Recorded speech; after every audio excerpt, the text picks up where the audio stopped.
aclarar de partida que han respondido unas 270 personas, a pesar de lo cual la mayor parte de los análisis estadísticos están hechos solamente con 219, que son las hermanas Vedruna que responden, ¿no?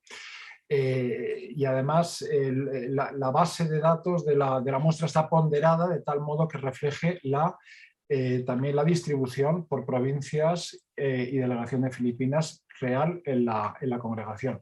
De alguna manera podemos pensar que esta muestra es más o menos representativa, ¿no?, de la congregación Vedruna hasta los 80-85 años, a partir de lo cual pues hay menos respuestas. Empezando por el final. A ver, que se atasca esto. Creo que se ha bloqueado. Se ha atascado, sí. Vamos a intentar otra vez. Ricardo, cuidado con la velocidad, porque Sí, tenemos las traductoras. Gracias. Bueno. Empezamos, decía, prácticamente por el final, ¿no? El titular, el gran titular, y es que a juicio de las hermanas Vedruna, la Iglesia tiene un problema con el machismo. Así la puntuación de cómo de machista consideran que es la Iglesia es de 7,96, casi 8 sobre 10, bastante alto. Consideran además 3 de cada 4 hermanas que la vida religiosa femenina debería ser más crítica frente a la cultura patriarcal. Frente a ello tenemos a una minoría, en torno al 7%, que considera por el contrario que debería suavizar estas reivindicaciones que debilitan la comunión. Aquí tenemos 2 datos importantes. Uno, que las hermanas Vedruna se autoposicionan en una postura más crítica que la del conjunto de la vida religiosa femenina. Por eso piensan que el resto de la vida religiosa debería ser un poco más crítica, ¿no? Y por otro lado, como ha recalcado Patricia al principio, que en fin, no hay una opinión unánime dentro de la congregación, ¿no?, sino, en fin, hay diferencias de matiz.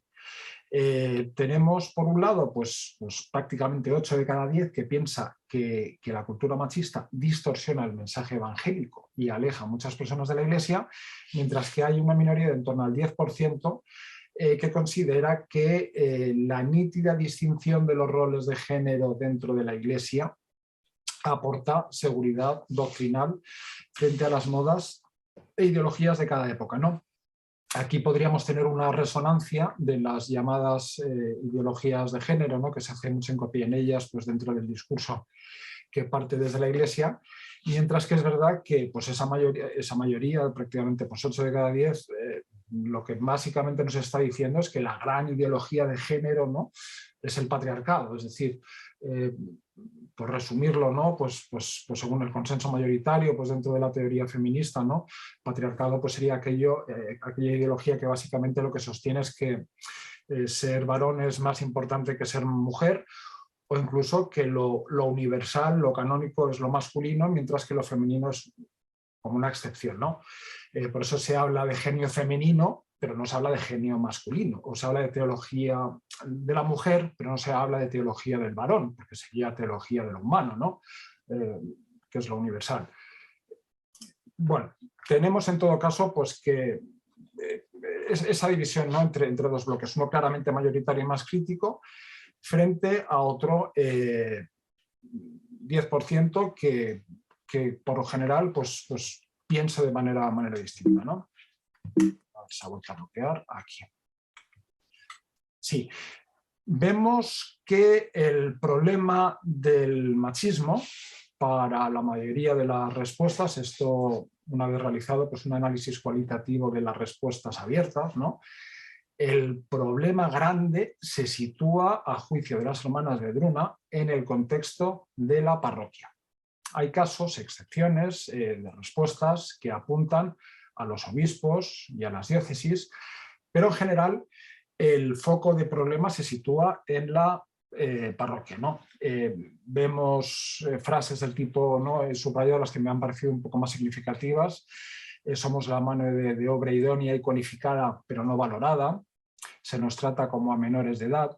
algunos párrocos solo quieren nuestra aportación si es desde el servilismo, ¿no?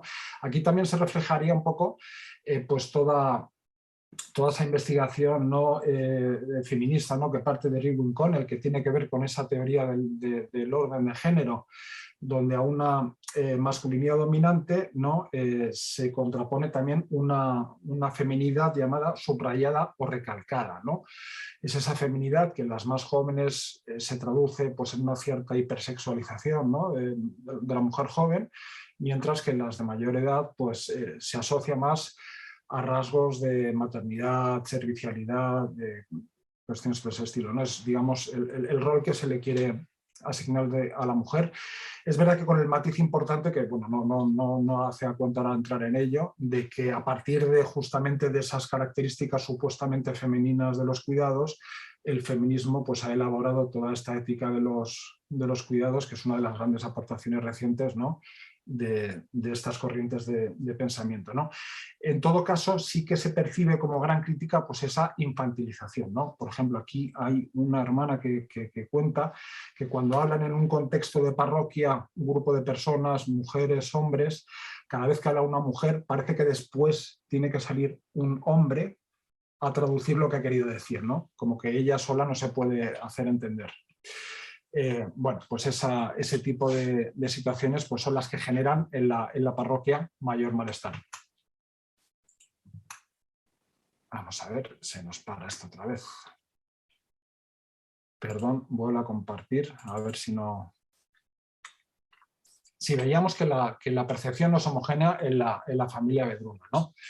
Y esas son básicamente las preguntas que deja ver el cuestionario. ¿Hasta qué punto influye la experiencia directa o hasta qué punto esa percepción más o menos crítica tiene que ver con el origen geográfico y cultural o con la pertenencia a una generación, ¿no? Aquí lo que vemos es una primera aproximación al factor geográfico, donde tenemos claramente dos bloques. Las actitudes más críticas concentradas en Europa y América por un lado y las menos en India y Filipinas. Vamos a dejar un momento a un lado África y Japón porque tienen pocas respuestas, y África por una serie de cuestiones que vamos a ver ahora. Y también de aquí vemos ese dato, se aprecia que la opinión de las hermanas es algo más crítica que la del resto de la familia Vedruna, ¿no? El conjunto de la familia Vedruna es menos crítica que las hermanas. Las hermanas son como más críticas con respecto a esta cuestión del machismo que el laicado Vedruna, entendido en sentido amplio, ¿no? Laicos que se consideran familia Vedruna. Por edades hay un fenómeno también muy curioso, y es que las actitudes menos críticas son, con la excepción de África, que ahora veremos, las actitudes menos críticas son las de las jóvenes. Es como que las jóvenes entran en la congregación con una cierta imagen un tanto idealizada de la iglesia, de una iglesia inclusiva, y a partir de una serie de experiencias directas, digamos que experimentan cierto desencanto, ¿no? Y a partir de los 45 o 60 años, ¿no?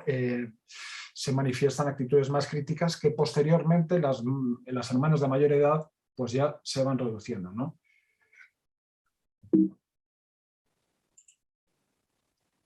Vemos aquí cómo pues esa distribución por edades se repite prácticamente de una manera similar, ¿no? De una manera muy similar en todas las provincias con la excepción de África.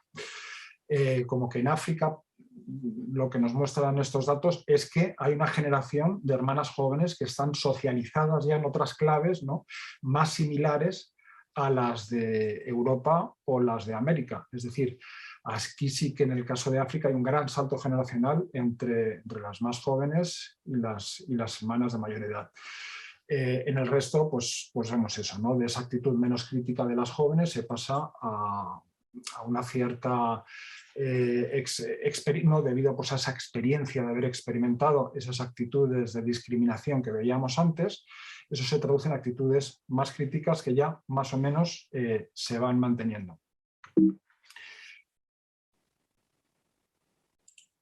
Aquí vemos ya cómo afecta esa tercera variable, que es la experiencia personal de la discriminación.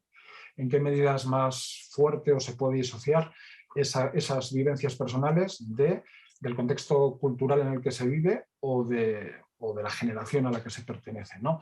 En las mujeres no vedruna tenemos el dato esperable de que, en fin, las mujeres que han experimentado discriminación seria dentro de la Iglesia tienen una actitud que es el doble de crítica de las que no lo han experimentado, ¿no?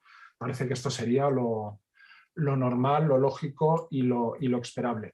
Mientras que en la congregación vedruna no es así. Es decir, importa, influye esa experiencia directa de discriminación, pero al mismo nivel prácticamente que la pertenencia al contexto cultural o a una generación. ¿Qué nos está diciendo esto? Muchas cosas.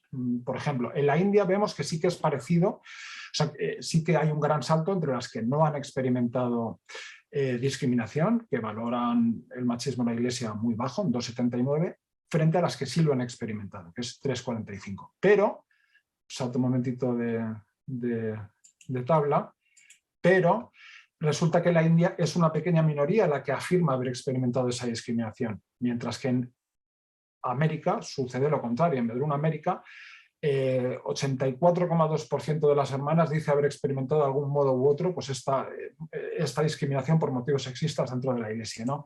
De ahí que prácticamente no existan diferencias entre las que dicen haberlo experimentado y las que no, porque también la experiencia personal se nutre de la experiencia de las demás hermanas de comunidad, ¿no? Y esto también se percibe con la edad, donde entre las jóvenes, las de menos de 45, las de entre 45 y 59, influye mucho esa experiencia directa, pero poco a poco se va diluyendo esa importancia, ¿no? Y esto hay que verlo en un contexto donde la vida comunitaria es muy fuerte y donde las experiencias que nos conforman no son solamente las nuestras, sino también las de nuestras hermanas de comunidad, ¿no? Esto aquí se refleja muy claro. Pero sobre todo lo que se refleja muy claro es que la cultura, el debate, el nombrar los problemas por su nombre influye y mucho.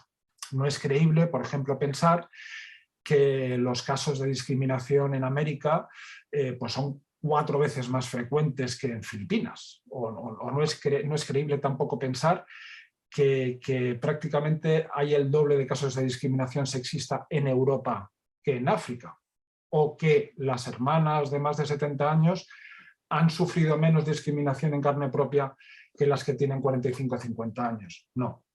Esto lo que nos dice es que la percepción que tienen las hermanas de estos lugares donde se ha hablado mucho más del tema del machismo en la Iglesia, digamos que son mucho más sensibles a estos episodios cuando se producen que no en otros territorios, ¿no? De ahí que no solamente importa el identificar, o sea, el vivir esas experiencias directas, sino el ser capaces de identificarlas, porque se les pone nombre, porque se habla de ellas y de ese modo pues se toma mayor conciencia de esa realidad que se quiere cambiar, ¿no?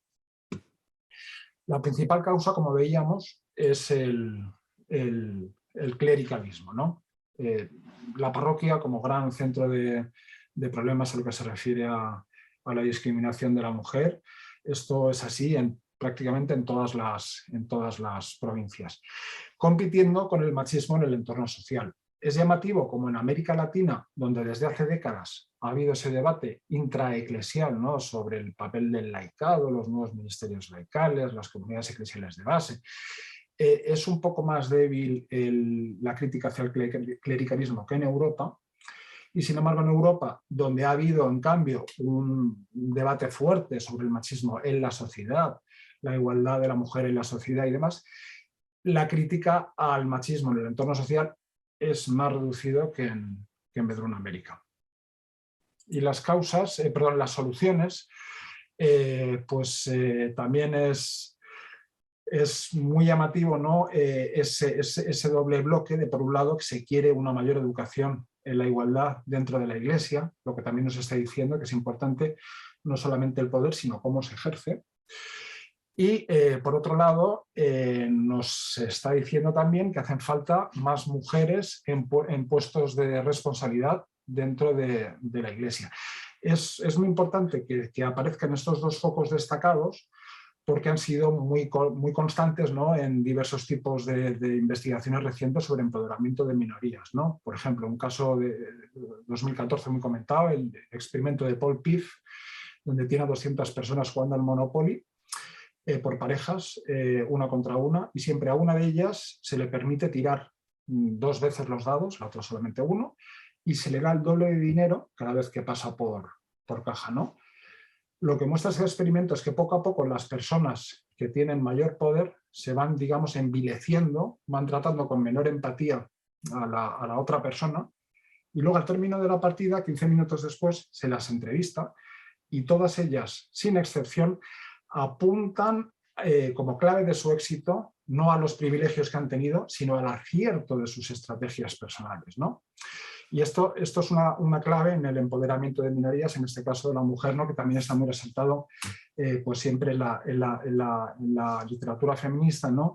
El peligro siempre pues, de esas mujeres símbolo, que incluso pueden llegar a caer en lo que se denomina el síndrome de la abeja reina, es decir, aquella mujer que llega a puestos de poder y que trata con mayor dureza a las subordinadas mujeres que a los subordinados varones, ¿no? Esto es un fenómeno muy corriente, lo cual nos indica que no basta solamente con tener el poder, sino el modo de ejercerlo, ¿no? Y para esa nueva manera de ejercer el poder, pues lo que nos dicen todas estas investigaciones es que hace falta un discurso, hace falta, en fin, un número crítico de mujeres en esas posiciones, por supuesto, pero hace falta que se hable abiertamente sobre las cuestiones, sobre cómo se ejerce el poder, etcétera, porque si no estaríamos en lo mismo, ¿no? Simplemente cambia de manos el poder y poco más.